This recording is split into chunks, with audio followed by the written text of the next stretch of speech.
My name is Pearl Graham. I'm 31, and up until a few months ago, I would have sworn my marriage was solid. Not perfect, not magical, not movie-worthy, just solid. The kind of steady, predictable life people point to and say, they've got it figured out. I work in finance. Nothing glamorous. Spreadsheets, risk reports, and more coffee than should be legal. I'm the type who likes things clear. Straightforward. Numbers add up or they don't. People keep their word or they don't. Loyalty matters. Respect matters. And I don't do games. My husband, well, ex-husband now, is Mason, 29. Creative type. Graphic design, color palettes, late-night client edits. I used to love how different we were, my structure, his flow. For a long time it worked beautifully. We met at a mutual friend's wedding, one of those events where everyone pretends they aren't stressed, even though the air practically vibrates with tension. I was a bridesmaid. Mason was a groomsman. During the reception, the DJ blasted music loud enough to cause permanent hearing loss. I stood on the edge of the dance floor watching half-hearted dancers flail in all directions. That's when I saw him, doing the kind of dance moves that looked like a parody of dancing. Exaggerated shoulders, tragic footwork, but fully committed to being ridiculous. I laughed. He caught me laughing. So he doubled down, doing something even worse. I stepped onto the floor and matched his terrible move with one even more catastrophic. He burst out laughing, real and loud, and just like that, the rest of the room blurred. We talked between songs, joked like we'd known each other for years, skipped the awkward small talk entirely. We exchanged numbers before the night ended. Coffee the next week turned into dinner. Dinner turned into weekends walking the city, pretending we knew it better than we did. Our dating stage was simple, steady. No games, no silent treatments, no dramatic tests disguised as growth. Just two adults learning each other's rhythms. He showed me design mock-ups. I told him stories from work. We tried new restaurants, watched awful movies, built routines without ever planning to.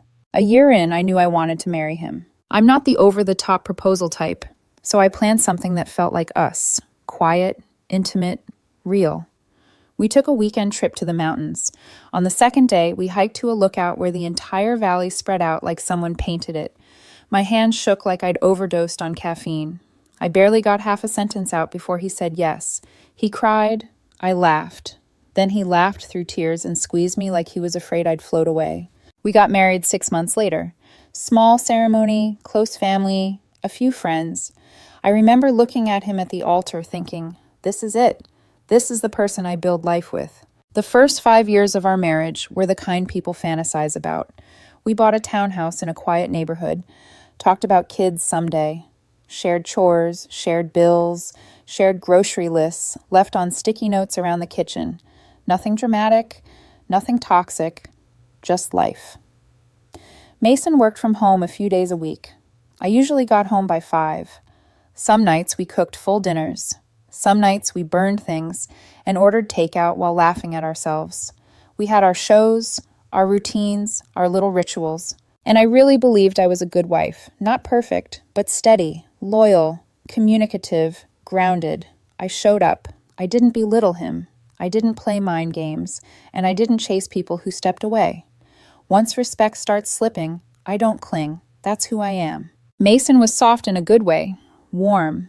He remembered birthdays, made playlists for long drives, always picked up on small details. But he also had a trait I once thought was harmless. He absorbed whatever the strongest voice around him was saying. He could be influenced easily, not manipulated exactly, but guided, tilted, nudged. At first, it never mattered. His circle was small.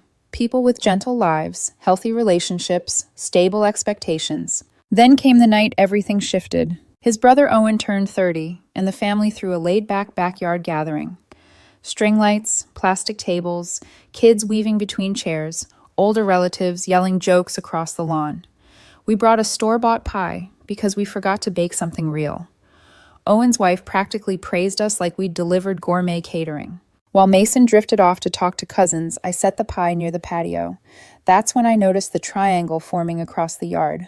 Mason stood with 2 guys I'd never met. One walked with the kind of confidence that said he assumed everyone admired him before he even opened his mouth. The other hovered behind him, nodding gently, like his emotions depended on someone else's approval. Mason waved me over. "Pearl, come meet the guys," he said. I approached, wiping my hands on my jeans. "This is Brandon," Mason said, gesturing to the confident one. "And this is Paul. We've been hitting the gym together." Brandon looked me up and down like he was inspecting merchandise. Paul smiled weakly, the way people do when they're apologizing for a friend's personality without actually saying it. "So this is Pearl," Brandon said, tone dripping with judgment. "Mason's anchor." "Good things, I hope," I said lightly. He ignored that. Instead, he launched into a monologue about how most wives secretly want to control their husbands, how men lose themselves in marriage, how modern relationships are tests, not partnerships. Paul nodded like his life depended on it. Mason listened with a focused intensity I had not seen before. Then Brandon turned to me. "So, Pearl, are you one of those wives who expects your husband to worship you because you cooked twice this week?" I raised an eyebrow. "I cook more than Mason," I said. "He burns toast." Paul snorted into his drink. Mason nudged me, smiling. Brandon kept going, clearly annoyed his jab didn't land. "Must be nice doing bare minimum and calling it partnership." I tilted my head. "Must be nice thinking 2 divorces makes you a relationship expert." His face froze. "Excuse me? You asked a question," I said. I answered. A couple of relatives nearby slowed down, sensing entertainment. "You're seriously disrespectful," Brandon snapped. "I'm responding to what you say," I replied. "If you don't like the echo, stop shouting into the canyon." Even Paul suppressed a laugh. Mason looked between us, amused, but also impressed, admiring Brandon's intensity more than he should have. Brandon turned to Mason. "Control your wife, man." "There it is," I said quietly. The guy who never shuts up about independence asking someone else to fix his problems. He sputtered, but someone called Owen over to blow out candles, and the moment dissolved. But all evening I noticed it. Brandon talking loudly, performing masculinity like a show, Paul nodding like a shadow, Mason absorbing every word. On the drive home, Mason said, "Brandon's intense." "That's one word," I replied. "He's been through a lot," Mason said. 2 divorces. Says it opened his eyes. I watched the passing streetlights flicker across his face. "Just be careful," I said. "With what?" "With confusing loudness for wisdom." He laughed, thinking I was teasing. But something inside me whispered otherwise, something small and sharp, like a crack forming in glass, thin, barely visible, but dangerous. I didn't know it yet, but that night was the beginning. The triangle had formed, and soon it would wedge itself deep into my marriage. If I had to pinpoint when things shifted from, "Maybe I'm overthinking this," to, "No, something is really wrong," it was in the months after Owen's birthday. The triangle locked in fast. Brandon, Paul, Mason. Guys' nights started once a week, then twice. Group chats pinged on Mason's phone at midnight. New inside jokes, new phrases, new philosophies about relationships that did not exist in our marriage before Brandon arrived. At first, I didn't make a big deal of it. I'm not the "you can't see your friends" type. I liked that Mason had people to lift weights with and rant about sports with. But slowly, the tone at home changed. It started small. One evening, I asked, "Hey, do you want to watch the next episode of our show?" Mason didn't look up from his phone. "I'm not just here to entertain you, Pearl." No context, no lead-in, just a random accusation dropped in the middle of a Tuesday. I blinked. "I never said you were." He sighed like I'd proven a point for him. "You wouldn't get it. You're comfortable. You don't see the ways you expect things." That didn't sound like my husband. That sounded like a quote. The next morning over coffee, he told me, "You know, most women don't realize men carry the emotional burden too. We just don't complain." I stared at him over my mug. "Who are you quoting right now?" His head snapped up. "What's that supposed to mean?" "It means," I said slowly, "you don't talk like that. That's not your voice. That's Brandon's." He crossed his arms like I'd insulted his existence. "So now I'm not allowed to have my own thoughts?" "Sure," I said evenly, "when they're actually yours." He shoved back his chair and left the kitchen like he was in a teen drama audition. The door slam echoed longer than it should have. After that, the test began. Out of nowhere, he'd say, "Let me see your phone." No reason, no lead-up, just demand. The first time I handed it over, no hesitation. I had nothing to hide. He scrolled like he expected to find a secret boyfriend hiding between banking apps. He handed it back with a disappointed look, like he'd studied for a test and never got the exam. The second time I said no. His eyes widened. "Why not? What are you hiding?" "Boundaries," I said. "Try them sometime." He acted like I'd slapped him. Wow, You're really showing your true colors, Pearl. Great, I said. Make sure you tell Brandon I failed the audit. He stormed off, muttering something about me being emotionally unavailable. Another line I recognized. Brandon again. My husband used to talk like a human. Now he sounded like a stitched-together podcast episode. Then came the loaded hypotheticals. If I quit my job, would you support me financially the whole time? If I just disappeared for a week to clear my head, would you still trust me? If I completely changed everything about myself, would you still love me? Every answer I gave was apparently wrong. If I told him the truth, that quitting his job without a plan would stress both of us, he'd say I was unsupportive. If I said I'd still love him even if things got hard, he'd accuse me of only saying what I thought I should say. It wasn't about the questions. It was about the scoring system running silently in his head. Then he tried a public test. We were at a home decor store because he suddenly needed a new vibe for the living room, whatever that meant. We were walking down an aisle when he glanced at one of the employees and said, just a little too loudly, "He's pretty good looking, right?" I didn't even bother looking up. "If you say so." He waited. "You didn't even look," he said. "I'm busy trying to figure out why we need a third throw blanket," I replied. "Focus." He tried again, a little louder. "I said he's good looking, Pearl. Doesn't that bother you?" I sighed. He's a stranger trying to stock a shelf without getting yelled at. I'm not going to compete with aisle 6. A couple near us stifled a laugh. Mason flushed, like I'd failed a test I didn't sign up for. At home, everything turned into a performance review. If I didn't react big enough, I was cold. If I reacted honestly, I was controlling. If I set boundaries, I was afraid of losing power. None of those words were mine. None of them sounded like the man I married. They sounded like they'd been downloaded from Brandon's brain and installed directly into Mason's mouth. One night, after a tense dinner where he accused me of not believing in his potential because I questioned him quitting a steady client, I took a deep breath and said, "We need to talk to someone, a counselor, a real one, a neutral third party." His reaction was immediate. "Counseling doesn't fix anything. Men only agree to counseling when they want to manipulate the narrative." That was verbatim Brandon. I knew it because I'd overheard Brandon laughing about therapists siding with wives. I set my fork down. "So, you'd rather listen to a twice-divorced guy at a bar than someone actually trained to help?" His jaw clenched. "You just don't get it. You never have." I stared at him across the table. "Then explain it. I'm right here." But he wouldn't. Every time I tried to move past slogans into something real, he dodged with another recycled quote about growth and independence and needing to test the foundation. Then came the night he stood in the living room doorway, hands clasped like he was giving a presentation. "I need space, Pearl," he said. "I don't know who I am anymore." "Okay," I said, calm. "What does that mean specifically?" "I just told you," he snapped. "I feel like I'm not myself." "That's a sentence, Mason," I said softly. "Not an explanation." "You wouldn't understand," he said. "Women usually don't." Brandon again, word for word. I swallowed. "So help me, use your own words." Instead, he delivered his speech about personal evolution and being held back and needing to break patterns. It sounded less like a confession and more like a script he'd memorized. By the time he finished, my head hurt. "So what are you actually saying?" I asked. "What do you want?" He pulled in a breath, eyes flicking away from mine. "I found a place already. I can move in 2 weeks." Silence. "You already found a place," I repeated. "Yeah. Paul's friend has a spare room. It'll give me time to figure things out." "This isn't a conversation," I said. "It's a briefing." He flinched, but didn't deny it. When move-out day came, he was quiet, efficient. He took roughly half the furniture, most of his clothes, and most of the decor he'd decided expressed his evolving identity. He paused near the door with the last box in his arms. "This doesn't have to be permanent," he said. "We'll figure it out." I looked at him, at the near-empty living room behind him, the patch of wall where our wedding photos used to hang. "Then stop turning our marriage into an experiment," I said. He didn't answer that. He just walked out, loaded the box into Paul's car, and drove off like he was heading to a 3-month artist residency instead of leaving his wife. The silence after he left was louder than the door closing. For a while, I just stood in the middle of our hollow living room, surrounded by rectangles of cleaner paint where frames used to be. The refrigerator hummed like it was the only living thing left in the house. My phone buzzed with messages from friends checking in. "How are you holding up?"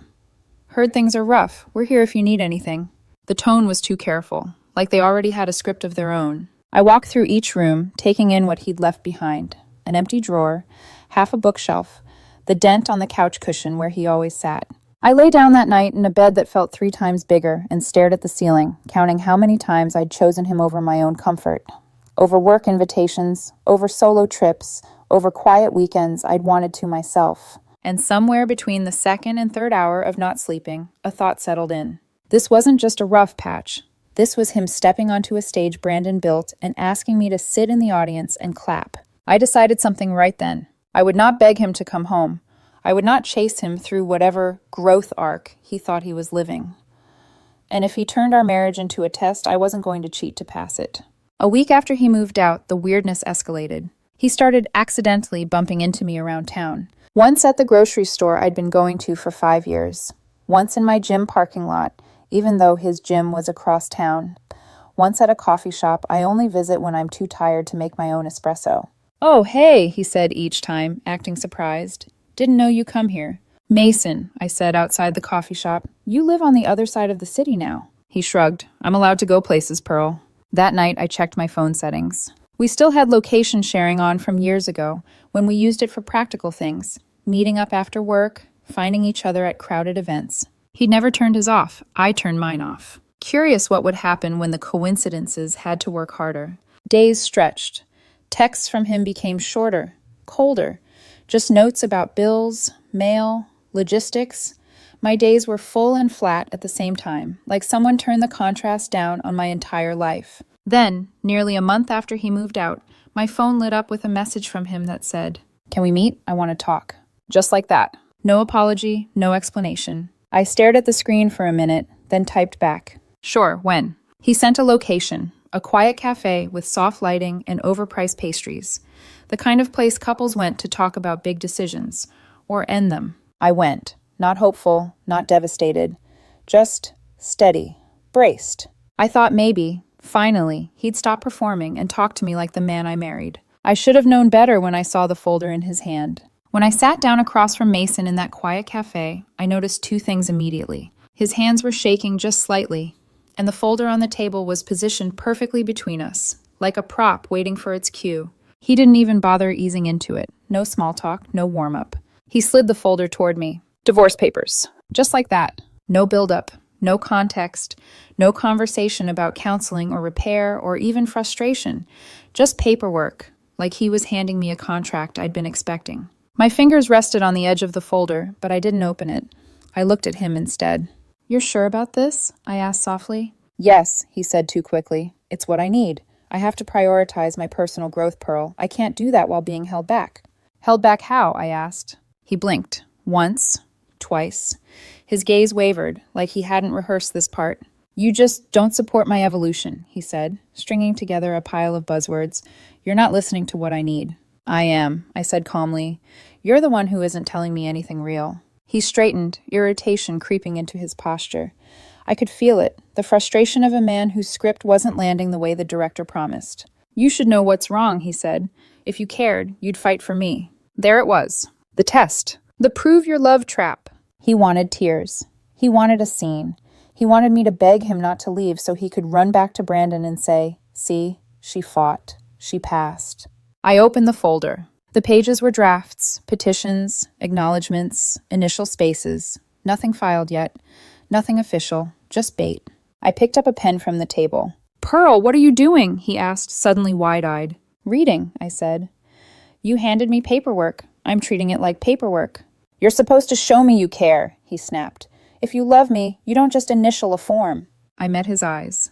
"If you loved me, you wouldn't use divorce as a test." He opened his mouth, closed it.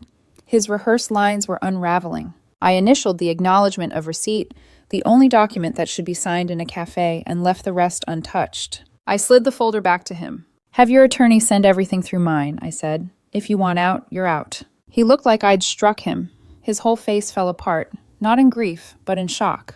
This wasn't how Brandon told him the test would go. "Wait," he stammered. "Maybe we should talk first." "I tried talking," I said. "You wanted a performance." "That's not true." "It is," I replied. "You wanted drama instead of honesty. I don't do drama." His eyes were glossy now, but tears don't undo choices. "You're being cold," he whispered. "No," I said softly. "I'm being done." I stood, pushed in my chair, and walked out. He didn't follow. He just sat there gripping the folder like it was a grenade he'd accidentally armed. By the time I got home, my phone was already buzzing. Friends, mutual acquaintances. But the tone was strange, cautious, rehearsed. You okay? Stay strong. If you ever need to talk, I'm here. And then the one that gave everything away. I didn't know you were so controlling. Nobody told me it was that bad. I stared at the screen. Controlling? Brandon had been busy. I replied with calm, simple clarity. No ranting, no defensiveness. Mason presented divorce papers. I respected his choice. That's all there is to it. People can believe whatever they want. I wasn't going to rebuild my reputation around someone else's lies. The next morning, I hired a lawyer. We talked assets, accounts, timelines. He filed my appearance. I signed nothing until he reviewed every word. No drama, no mess, just adulthood. That night, Mason finally called. His voice was shaking. Pearl, he said quietly, I made a mistake. I said nothing. I wasn't actually going to go through with it, he rushed on. It was supposed to be a test. There it was, the truth, stripped of pretense. Brandon said that if you really cared, you'd refuse to sign, he whispered. He said men who love their wives fight. And if you didn't fight, I'd know you didn't love me enough. I closed my eyes. He had gambled our marriage on someone else's fantasy. He kept talking, sobbing now, about how Brandon convinced him this was normal, how tests strengthen relationships, how I'd wake up emotionally if he pushed me far enough. The sad part? He believed every word at the time. When he finally ran out of breath, I simply said, "Good night, Mason," and hung up. The next morning, he sent me a text the length of a novel. He confessed everything. Brandon pressured him. Brandon wrote the steps. Brandon told him how to detach, how to accuse, how to move out, how to escalate. It was all a formula. Famol. I read it twice. Then I replied, "You let someone else sabotage our marriage. I'm not playing these games anymore." He called 3 times. I didn't answer. An hour later, my phone buzzed again. But this time it wasn't Mason. It was Paul, the quiet one, the follower. His message was short. "Pearl, please. I really need to talk to you. I know I don't deserve the chance, but I have to tell you the truth." I met Paul at a small cafe downtown. He looked rough, pale, exhausted, like guilt had been chewing on him for weeks. "Thank you for coming," he said instantly. "Say what you need to say," I replied. He took a deep, shaky breath. "I'm not here to defend anything," he said. "I'm not here to make excuses.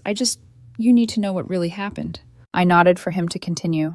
"Brandon manipulated both of us," he said. "Me, Mason, everyone. He calls it empowerment, but it's control. He doesn't want friends. He wants followers." I believed that immediately. Paul unlocked his phone. "You need to see this," he said. He slid it toward me, like it was evidence in a trial. It was a screenshot of him messaging Mason, weeks before the divorce stunt. "Mason, this is too far.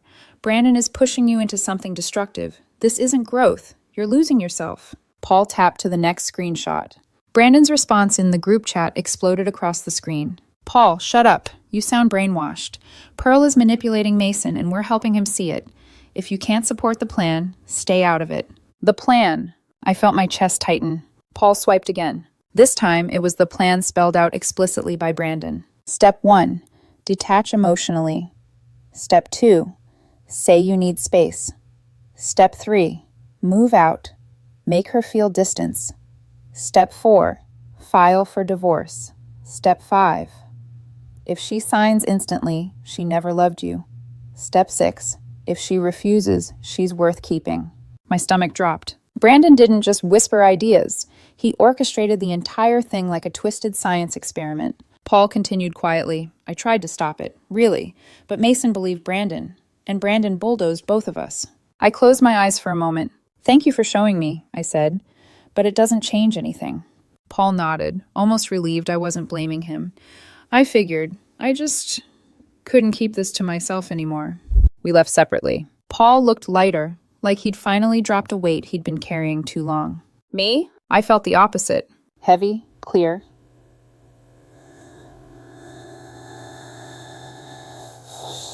It wasn't just that Mason listened to Brandon. It was that he chose a test over trust. A stranger's voice over my own. Manipulation over marriage.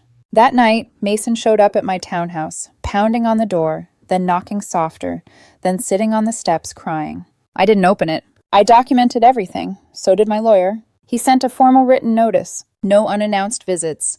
No waiting outside her residence. No appearing near her workplace. No emotional ambushes. Further action will follow if this continues. When it shifted from emotional to legal, Mason backed off. Because consequences, not love, finally interrupted the script. The strangest part of watching your marriage fall apart isn't the pain, it's the clarity. Once the fog lifts, the patterns become obvious. Who was pulling strings? Who was enabling? Who was pretending? And who was silently hoping you wouldn't notice any of it. And just when I thought things couldn't get any more absurd, the triangle finally began to collapse. The meltdown of a man who thought he was a guru. 3 weeks after the legal warning shut down Mason's unannounced visits, my phone buzzed. It was Paul. "You need to see Brandon's new posts. They're something." I wasn't expecting much. Maybe another pseudo-motivational rant about male evolution or relationships as battlegrounds. But no, Brandon had entered what he called his soft king era. There he was on my screen, posting selfies with a tall, bland gym influencer named Trevor. And every caption was a direct contradiction of every principle he'd shoved down Mason's throat. Finally letting myself be vulnerable. I love when he teaches me things. Feeling safe enough to be soft. This was the same man who told Mason emotional intimacy was weakness. The same man who said depending on anyone made you less of a man. The same man who weaponized the word independence like a badge. Now he was posting videos of himself giggling, while Trevor fed him dessert with a tiny spoon. The internet roasted him so thoroughly, the comments should have come with smoke warnings. Paul sent screenshot after screenshot, posts comparing Brandon's new captions to his old "men shouldn't rely on anyone" quotes. Side-by-side collections of contradictory statements. A detailed timeline showing Brandon's hypocrisy unraveling within 14 days. It was surreal and satisfying in the kind of way you don't admit out loud. 2 weeks later, Trevor dumped him. Immediately, Brandon deleted all the photos, unfollowed Trevor, and returned to his old persona, posting quotes about resilience and strength, pretending the relationship never happened. It was almost impressive, the speed at which he rewrote his identity. Paul texted, "Everything makes sense now. He never cared about empowerment. He cared about attention." He was right. And Mason had built his entire test around a man who didn't even believe his own advice. Mason breaks, but too late. While Brandon was reinventing himself for the 3rd time in a month, Mason was unraveling quietly. Even after the written notice, he'd still appear in the periphery of my life. Not directly at my house, not directly at work, but close enough to be seen. Parked near the gym, driving slowly down my street, standing in line at coffee shops he'd never cared about before. Not close enough to violate the terms, but close enough that I knew he still wanted something. Control, closure, or maybe just a chance to reset the narrative. My lawyer documented everything. After the second formal notice, Mason finally stopped appearing. The moment real consequences, not emotional, became involved.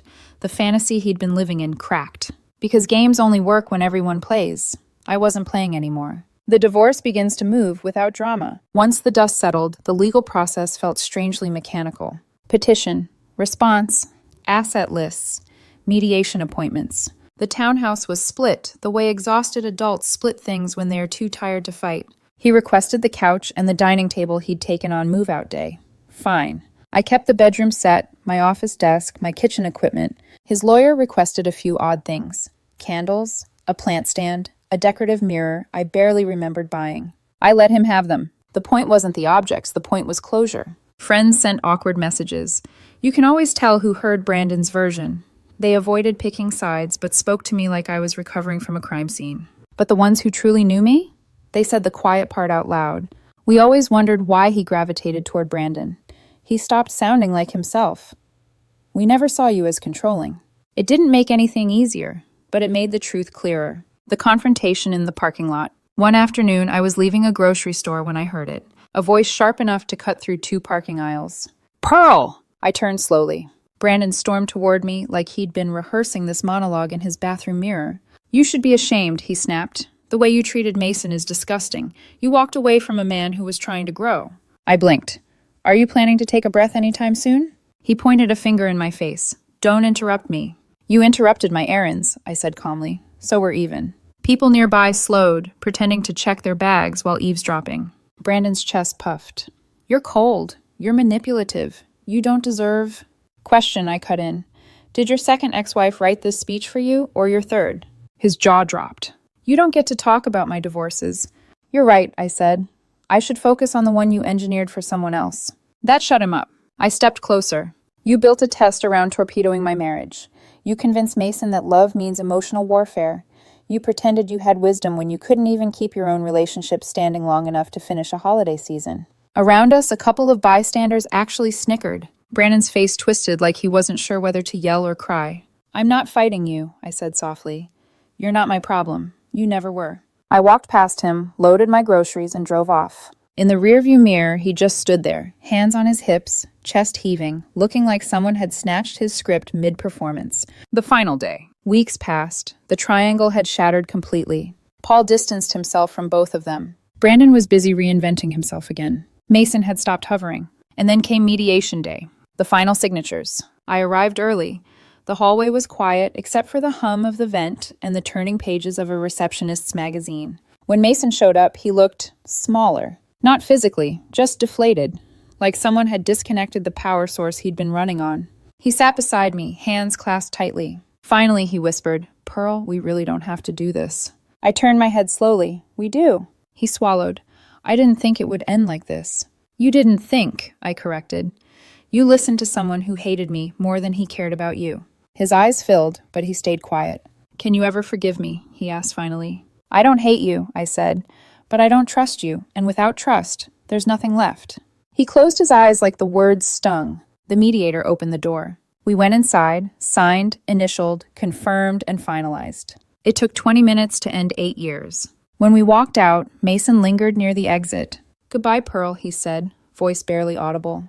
Goodbye, Mason. He left first. The door shut behind him with a soft click.